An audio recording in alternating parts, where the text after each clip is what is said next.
Okay, exercise number 128. We're going to start off with the glute medius, minimus, and a TFL. So we're going to work the hip abductors. So all these exercises, pretty much from 128 to 140, is your glute medius and your basically your hip abductor. So the first one's going to be hook lying hip abduction, single or bilateral. So we'll do bilateral first.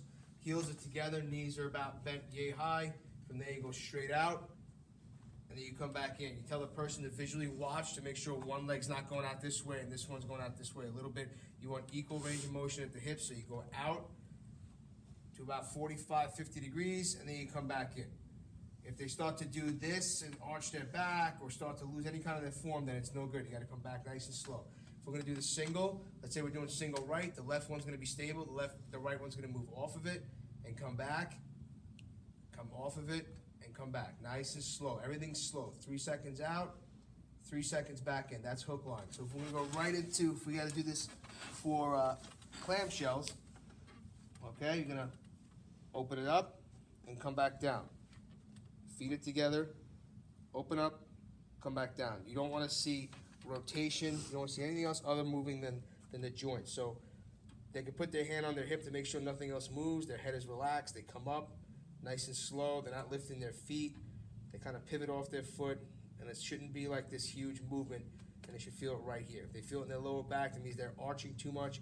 If they feel it, if they're rotating too much, they're going to feel it in their lower back. So just keep everything nice and stable and just go up and down nice and slow like that. So that's your clamshells.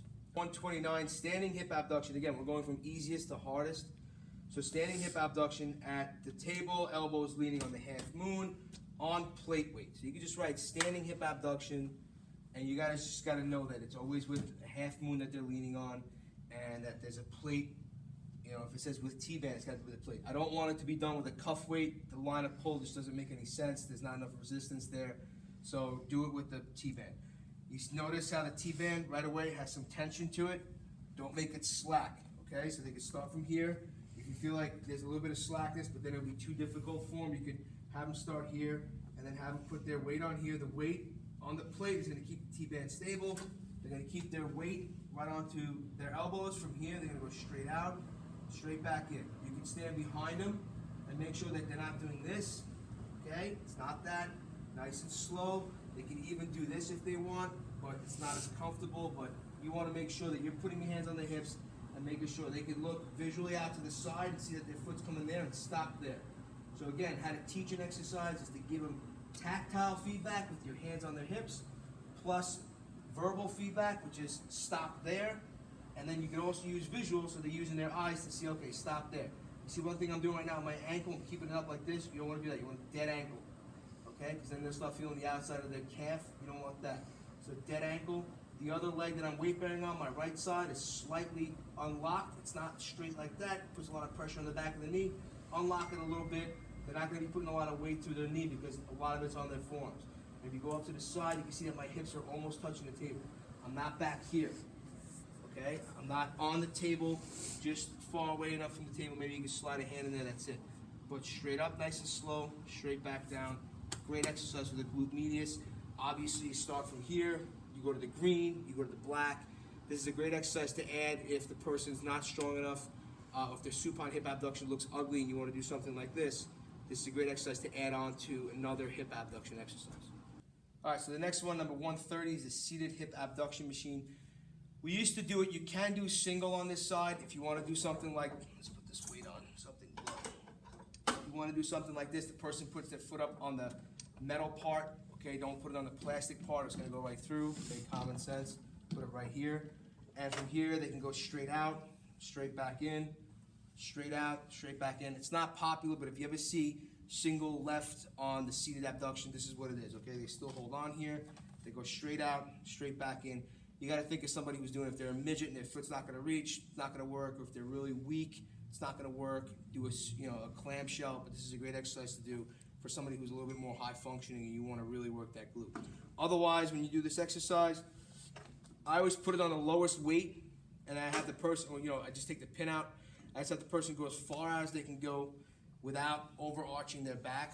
So they come right out to about here, and then I visually put my foot right in line with this bar, and I keep my leg there, my shin, and then I adjust the weight, and I make sure that whatever weight I get to, they can still get there. So let's say, they get out to this piece of paper, all right, and that's how far they get, but then when I raise the weight, they only get out this far. Well, they're not getting there, so I know the range of motion's not where it needs to be, so then I have to lower the weight. So always make sure, just like if you're doing a bicep curl, you don't want the person stopping here, you want them stopping here. Same thing with this. You don't want the person stopping here, you want them stopping where they were able to get to with low weight or with no weight. So the range of motion has to equal out. One thing with this, just make sure the person's not arching, pretty straightforward. Don't let this happen. They bring it, just stop right before the weights touch. You tell them to go back out, and they can visually look at that, nice and slow on the way back in, nice and slow on the way back out. Sometimes people may want to put their feet here. If they get too much of a compression in here, they can bring their feet back down. If they're tall, they're gonna have their feet back down here. If they're a short person, the foot's gonna be up here. All right, so this is seated hip abduction. All right, this is number 131. The reason I'm holding this for a second is Bree's gonna show you how to set this up. I never want anybody to lift their leg up and assist. So the aide is always going to, obviously I can lift my leg up, but I want Bree to kind of help me out because I want you guys to learn how to do this. You see how the plexi's kind of bending around there? That's as much bend of the plexi I want, because then it will break. So if the person's tall, she's gonna lift my legs, slide it under. Reason being, a lot of times patients coming in here doing this have hip strains, and we don't want them to get a hip flexor strain in here. So cup them by the heel, lift it up, slide with, the way you gotta slide. I'll hold if you wanna put the Tband on.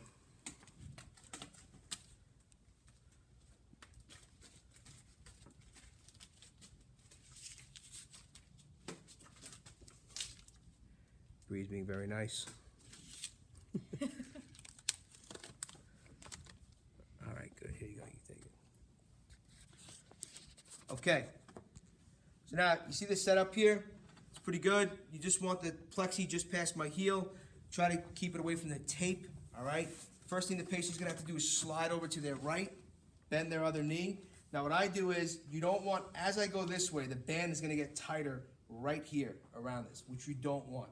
So you don't want the patient to go in more, all right? I can overcome this power, the Tband, but what you're gonna do is you're gonna put the person's foot right here so it doesn't allow their leg to go into adduction, therefore causing that band to get tighter.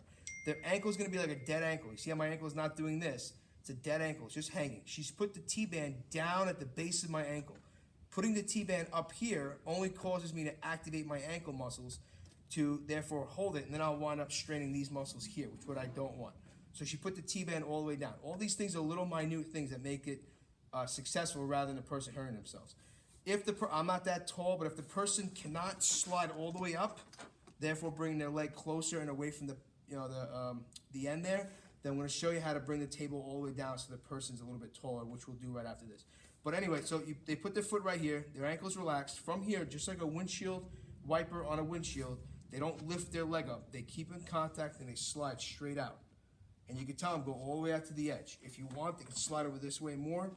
And you could also move this plexiglass over more so they have more real estate that way. So they stop here, they bring all the, this all the way up so it's not bunched up. From here, slide it out, slide it back in. If the person says I feel it here, that means they're doing a straight leg raise. They're trying to lift it, so they're using the hip flexors. If they feel it in the lower back, it means they're going out too far and then they're twisting their lower back. Nothing else should move. They can keep their hand right here again. The hip shouldn't move up into my hand.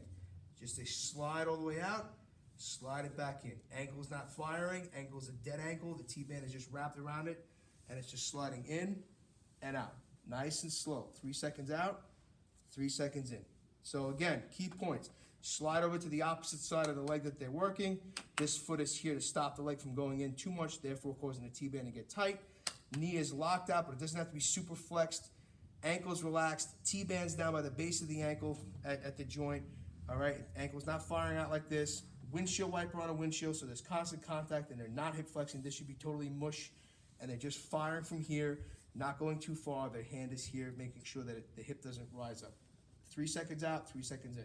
Now, just keep the camera rolling, and we're gonna bring this all the way down. So if the person's taller, let's say you get like, I'm not even 6 foot, so you get somebody who's 6 foot higher, their leg's gonna be like out here, and then the plexiglass starts to bend, and eventually breaks. So if you put the person supine, that leg will be able to be here. Of course, give them a pillow. We're gonna pretend like I have one. Same deal. They're gonna have to just watch and visually just watch it this way. So this is just if you see the person's over 6 foot, or if you go to set it up, if I were you, I wouldn't set it up first on a 6 foot, 2 patient, or on even a 5'11", 6 foot person, because you're gonna know their legs are gonna hang off. So anybody, I'm almost 5'10", so anybody who's 5'10" or higher, just lay them supine. And you can write supine hip abduction and underline supine. All right, I know we do supine with the table up, but again, all the way down, same rules apply. All right, so we're gonna ignore number 132. We took it out. It was another exercise we're not gonna do. So we're gonna do 133, which is bridges with hip abduction strap. So again, you can go like this and then bridge up. You can bridge up and then go like this. You could try to hip abduction and bridge up at the same time. I mean, whatever the therapist wants, but this is pretty much what you're doing. You're doing these two motions. You're hip abducting, and then you're bridging up at this, right up along while you're holding that abduction. Then you're gonna come down, and then you can bring it in. You could bridge up and then abduct. I feel it's even. What? No pillow. Oh yeah, take the pillow out. All right, unless the person's got some kind of neck issue. All right, you want to keep the hands along the side. Bridge up, hip abduct, come back down. You can advance it by giving them a weight. Obviously, I just grabbed this one; it's right next to me. But give them something heavier, a little bit more respectable than a 5-pounder. Okay, and come back down. If they feel it in their lower back, same thing as we discussed with bridges before. If they're going too far up, you want to keep the weight digging through the heels. Okay. And it's a dynamic exercise. You got to do a couple different motions. Just make sure the hands on the weight so it doesn't roll up and hit them in the chops. All right, so this is number 134. This is a little bit, in terms of difficulty, it's not that crazy difficult, but person basically stands, if this is shoulder width, they can bring their feet in a little bit. And from here, basically I'm going to pretend like I want to separate the carpet with my feet on it. So I'm just going to spread my feet. Nothing's happening because it's isometric, but these muscles are firing. They're firing, they're firing. 5-6 seconds and relax. Something you could teach somebody, let's say their hips are just weak, and you want to say, hey, look, while you're at home or while you're standing online, you want to just kind of do these. Right now I'm doing it, 5-second hold. I'm feeling it, it's tensing up. If the person starts to get pain in the outside of the knees, then they're gapping the knee joint too much, so maybe have them stand out here a little bit. It's a little easier, but right now it's a great exercise to do. I'm holding it right now. But when you hold it for 6 seconds, it's a long while. 6 seconds is not, a couple of seconds, but so they're working and then they relax. Make sure they're just not tightening up their thighs. It's kind of a hard exercise to teach verbally, but if you just tell them, look, just try to spread your feet out while they're in contact with the carpet, they'll get it. They'll understand what you mean. You just say you're gonna feel everything here tighten up. All right, so these are gonna be isometric hip spreaders or isometric bilateral hip abduction, whatever you wanna do. But I think standing isometric spreaders is whatever, it'll stick. So that's that. All right, so the next one is sideline hip abduction, which is the best exercise we could do. Again, whenever somebody's laying on this side, I don't want to give them a neck strain, so always give them a thick pillow and a thin pillow. They can lay their head on it comfortably. So first way you're going to teach this, you're going to say, all right, look, stay right up on your hip, straighten out both legs. I've seen a lot of people doing this. We're not doing this anymore because there's no way somebody, especially men, are going to roll forward without feeling a lot of pressure and compression in the middle here. So bring the leg down like this, both legs straight, roll them right up on their hip and tell them this is right up on your hip. So this way when you're far away and you want to correct the person's form, you can say roll forward on your hip. They'll get what you mean because you use tactile feedback, hands-on, plus your verbal feedback to say this is rolling forward on your hip. Now they know what that means. So they roll forward on their hip, the bottom leg just bends out of the way, just to get out of the way of this top leg. This stays here. Okay, the hip, knee, and ankle are all in one line. From here, they go straight up, straight back down. They should feel it right here. If they feel it in the buttock, that means they are rolled too far forward. If they feel it in the hip, that means they are rolled too far back. So again, gravity's pushing straight down. I want to do straight abduction. So I want this straight to the side. You can visually watch. If I look down right now, you just see my toe. If I see my foot coming forward, that means I'm not in line. I'm supposed to be here, but I'm here. So again, visually, look down. Do not see anything more than your toe. Come up. Dead ankle. They're not doing this. Relax the ankle. Okay? Don't go too high either. This is horizontal. Come out a little bit above. Okay? Right there. And then come right back down. And again, I feel right here firing. Their hand goes on their hip. so they don't hip hike and start to feel it in their lower back. If while they're laying on their side, they feel it in their back and they're still doing it correctly, but they feel it, you know, in their lower back here, take a thin pillow, okay? Put it underneath their side, not underneath their hip, underneath their trunk, right where their obliques would be, okay? And then they're gonna just lay on their side, roll forward. That will help straighten them out a little bit more. We're gonna pretend like I have an extra pillow here. Bend the knee, come up, nice and slow on the way down. This is it's a very hard exercise to do, so the person has to rest. Sometimes people do a whole set, and as soon as they're done, they go to start again. You cannot do that. It's either the weight is too light, or you're gonna strain your muscle, or you're gonna lose your form. So again, 3 sets of 15, go up nice and slow, down nice and slow.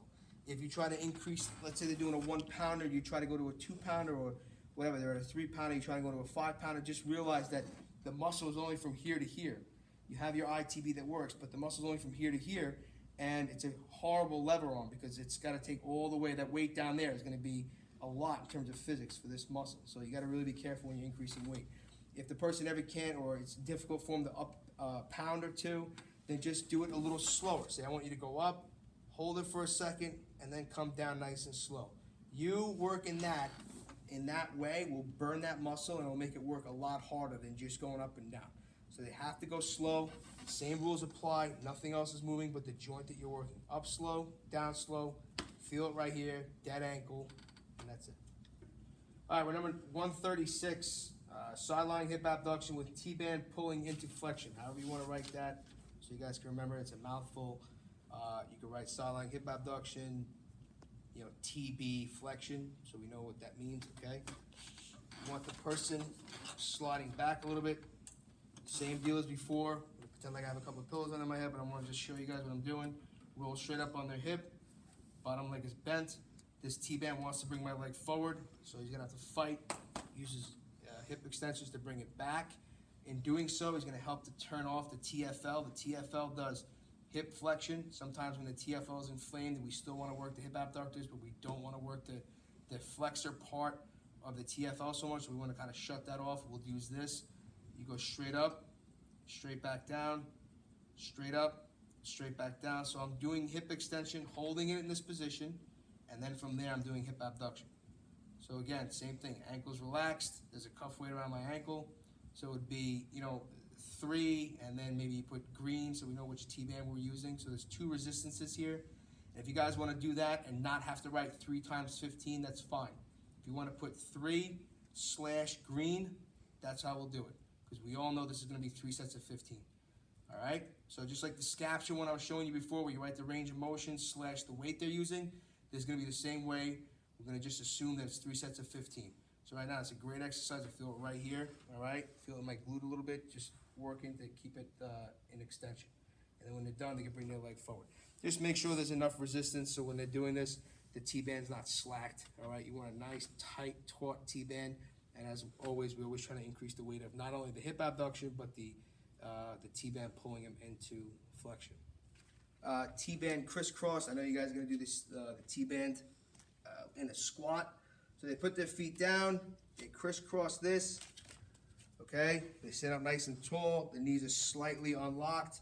From here, they're gonna drive with their heel, so they're not gonna land on their toes, they're gonna try to land on their heel. So you work in 2 ways here, right? The right hip here is gonna work to bring it out, then the left hip is gonna work to bring it in slow. Because this is what's gonna happen, it's gonna wanna do this. It's gonna wanna go in fast, you don't want that. So if I wanna go this way now, the left hip works to bring it out, right hip works to bring it in. Out, in. You see how like I'm even stuttering with this?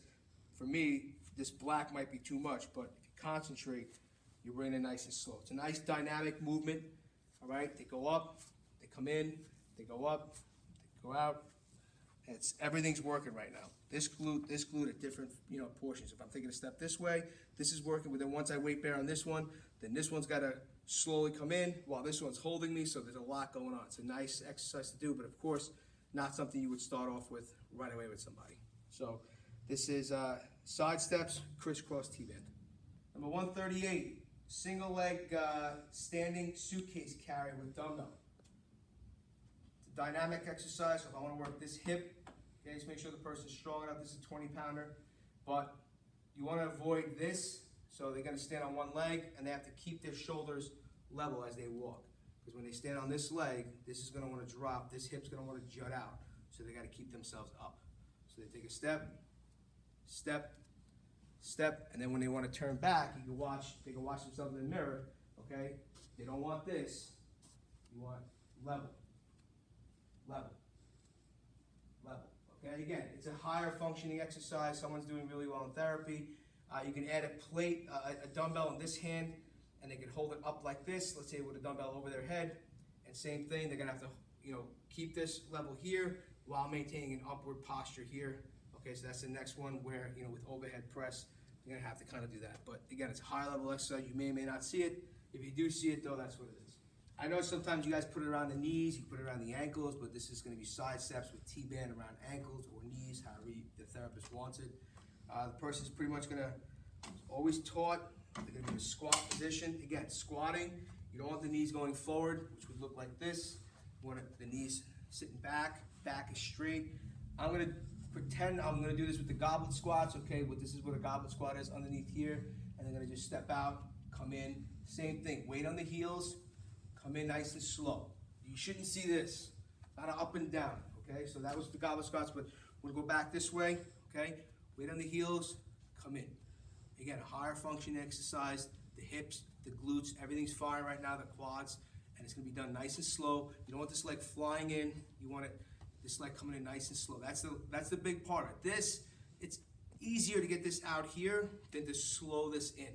So just remember that when you're watching. It's not like this is the hard part and this is the easy part. This is actually the hard part. You gotta ease it back in, okay? Out, down, and then keep the same level.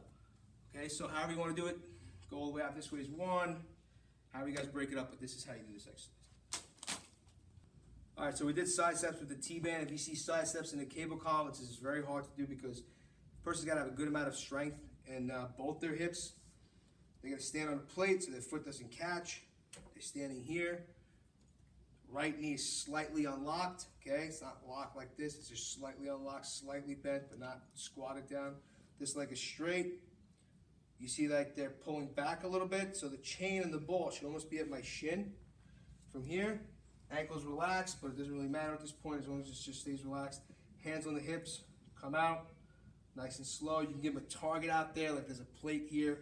I don't want to get to that plate, so visually I'm looking right before I get to it, I stop. But you can give them something like you extend a bolster up so they don't knock it over. You go straight out like this, straight back in. Feel everything working from my right hip holding me up. For my left hip working, slow out, slow in, okay? Another thing you can do from here if you want to actually do, so that's just hip abduction and cable column. You can do side steps in here where they just stand here, they get in a little squat position, they come out, come back in, come out, come back in. There's a little bit more for like sports athletes that are, especially, a lot of sports do it. Either you're a linebacker, a soccer player, it doesn't really matter. Infield baseball player, take a step out like this, come back. Step out, come back. We're gonna do the pow-off press next.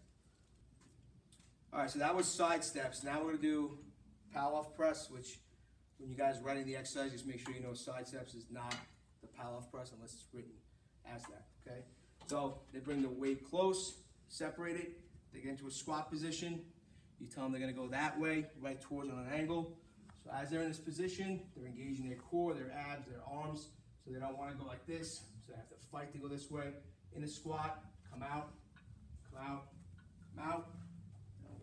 One more step, and then they go back in, back in, back in. Right now, this thing wants to bring me in this way, so I'm fighting to keep it this way. So all your trunk rotators, everything's working. It's a good exercise. Hunker down on their abs to make sure they stay nice and tight.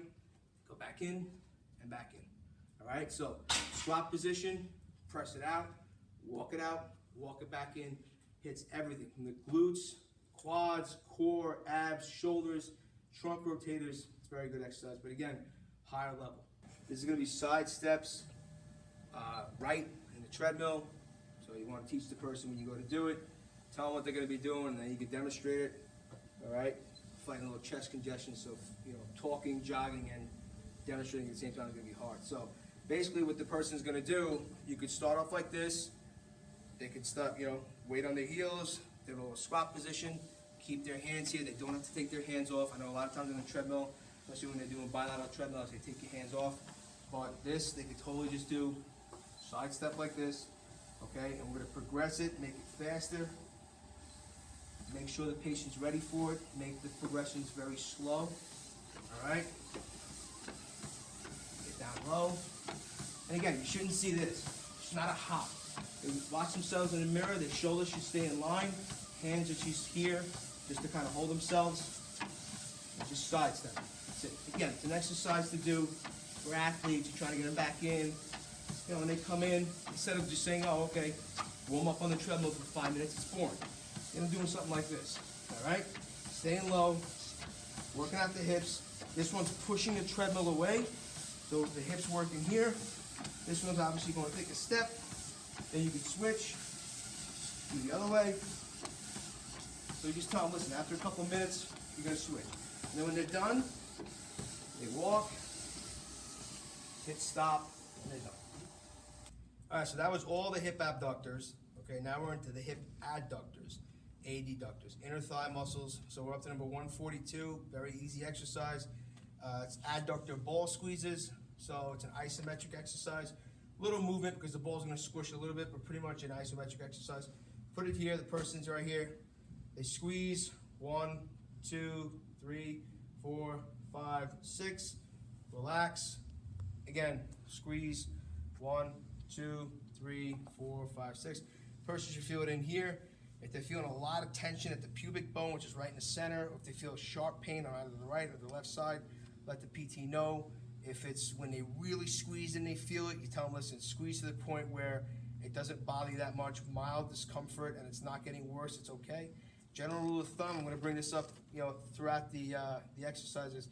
0 is no pain, 10 is severe. If the person's working out and it's like a 1 or a 2 or a 3 max, as they're doing the exercise, let's say they're doing bicep curls, and they're like, yeah, I feel a little bit, where is it? It's right here. How much is it? It's about a 2 or a 3.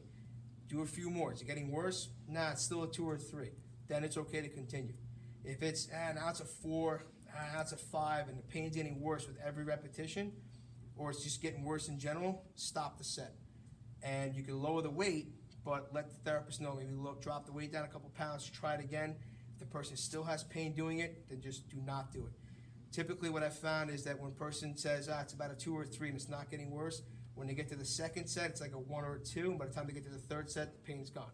But if you work the muscle and you continue to work it as this pain and this gets higher and higher, then it just gets worse. So the body's trying to tell you this exercise is no good or the weight's too much. So if they tell you right away it's like a 5 or 6, drop the weight a lot and then have them do it. Maybe they can do it with less weight. So same thing here. If they're holding it and they're really squeezing it and it has a lot of pain, squeeze a little less, see if they're resistant, because then they're reducing their resistance. See if the pain's the same. If it is, let the therapist know. Always let the therapist know if there's any pain. You'll never be yelled at by saying, hey, listen, so-and-so's got pain with this exercise. Don't tell us after the person leaves. Don't tell us after the person finishes the exercise. Tell us right away, and we'll tell you what to do. Either DC it, hold it, or reduce the weight. All right, so now we're up to number 143, supine hip abduction with the green is the max band you want to use. Okay, anything more resistance, you're going to put a lot of pressure on the inside of the knee. We don't want to do that. The only reason we're doing this exercise is to help stretch out a TFL or an ITB that's very, very tight. That's it. There's a couple exercises we do here that are just stretch exercises, that we're not looking to build up strength or try to bulk up by using a black Tband or going over to the cable column and using a heavy weight, because it just gaps the knee joint too much. All right, the knee joint's a hinge joint, so it can, it bends, but also you don't want to gap it along the inner or the outer side of the joint. So from here, slide all the way this way, okay? Put the foot here. I want to get as much adduction range as possible. I don't really care about going out that far into abduction, so they can start here. Sometimes we take like an ultrasound bottle or something like this, we put here, we just say, listen, don't go past this point. So they'll start from here, all right? And they know that that's their starting point. Not allow the Tband to go that way. Same reason as before. The Tband will get tighter there, then they can't pull it in. And they put their foot here to know this is their end point. So slide it in, and then slide it back out.